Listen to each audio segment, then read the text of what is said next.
Bonjour. Vendredi, juillet 2026. Mon frère, ma sœur, que Dieu t'accorde une bonne journée au travers du sang de Jésus.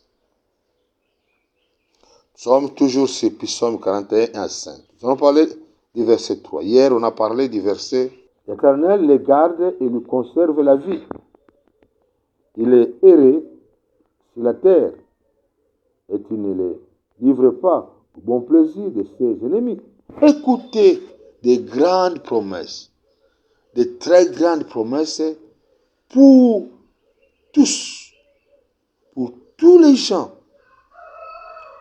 qui aident les pauvres dans le monde, qui aident les démunis dans le monde, qui aident les malheureux dans le monde, qui aident les réfugiés dans le monde, qui aident les gens sans secours dans le monde. Ah! Mais non, c'est terrible. D'abord, Dieu commence à dire ceci. L'Éternel les garde. Dieu va commencer à te garder 24 heures sur 24. Hein? Il y a pas mal de bonnes choses ici. Dieu va commencer à te garder 24 heures sur 24 devant tout mal.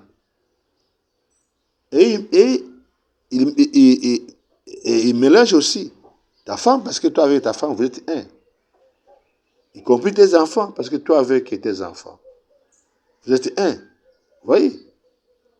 Et toi qui fais ce genre des actes, des aider les pauvres, les démunis, etc. Dieu te garde devant tout mal.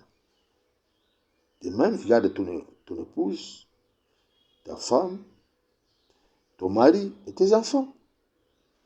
Oui. Alors, il ajoute, c'est verset 2, lui conserve la vie. Donc, il ne va pas permettre à un sorcier de te bouffer, de te tuer, à un magicien de te bouffer, de te tuer. Il ne va pas permettre à un criminel ou à des criminels de te tuer par jalousie, par mauvaise foi. Non, il ne va pas permettre. Il dit, et lui conserve la vie. Dieu conserve ta vie devant les ennemis. Et il conserve la vie de ta femme, des enfants qui sont en Europe, des enfants qui sont d'ici, qui sont, je ne sais pas, en Afrique, dans quel pays. Vous voyez, des privilèges impossibles, mes frères, qui sont ici. Ah, que la gloire lui revienne. Et si vous allez comprendre, être égoïste, c'est tellement mauvais. Hein? Si vous allez comprendre, quelqu'un qui ne partage pas, c'est malheureux pour lui. Hein? Si vous allez comprendre quelqu'un qui est chiche, et qui étouffe, qui piétine le peuple, qui piétine les malheureux, qui tue les malheureux, les pauvres, les démunis, parce qu'ils n'ont pas un secours quelque part.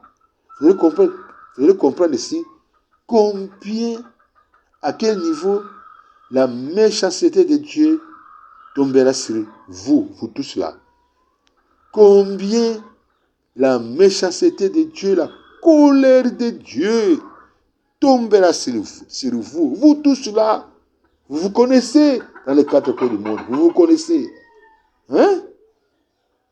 C'est pour ça qu'on ne touche pas à une âme de Dieu.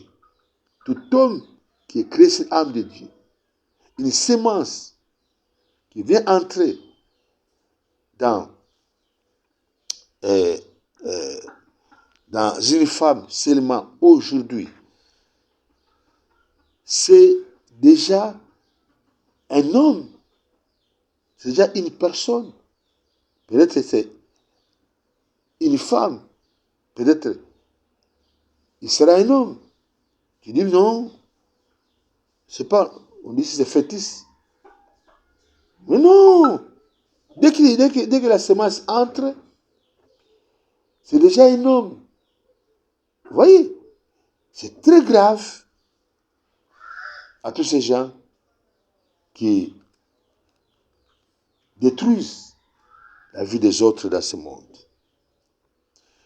Écoutez notre promesse pour ceux qui aident les malheureux, pour ceux qui aident les indigents, etc. Dieu dit ceci, il est erré sur la terre. Il est erré sur la terre. Donc Dieu va s'arranger de manière que dans ce monde, que tu sois erré ou erreuse. Vous voyez? Quand je dis erreuse, vous comprenez? Je ne vais pas démontrer.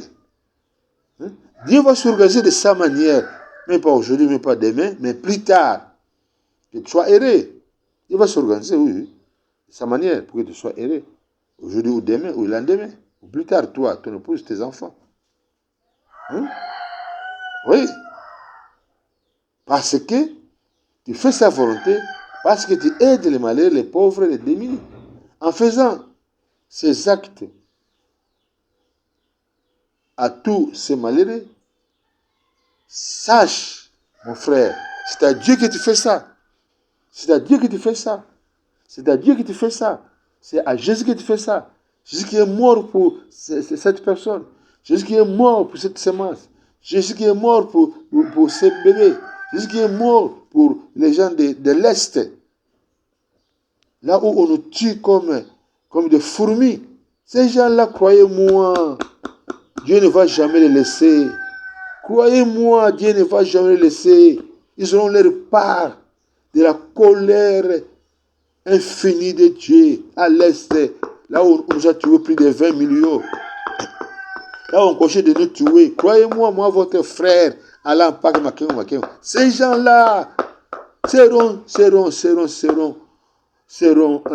frappés durement par l'Éternel des armées, ces gens-là. Ils verront la colère foudroyante de Dieu devant eux, devant leur chemin. Ils trouveront la colère foudroyante de Dieu. Ils vont trouver ça. Hein? Je vous dis ça. Dans cela, nous voyons, il y a d'autres pays, c'est pas seulement Rwanda, d'autres pays d'Afrique aussi, hein, qui sont dans cette histoire, d'autres pays d'Europe et d'autres pays d'Amérique, vous voyez. Donc, bref, dans le monde, vous ne sauterez pas sain sauf sur cette terre ici. Ici, cette terre, d'abord, vous allez frapper d'une manière inimaginable. Et plus tard, c'est l'enfer. À moins que tu te répands. Et puis, ce sont des malédictions qui vont suivre vos générations. Vos enfants, des enfants. De la première génération, aux 4e génération. Vous voyez? Que Dieu vous bénisse, mes frères. Mettez ça en pratique afin que vous voyez la gloire de Dieu. Merci beaucoup. Dieu vous bénisse.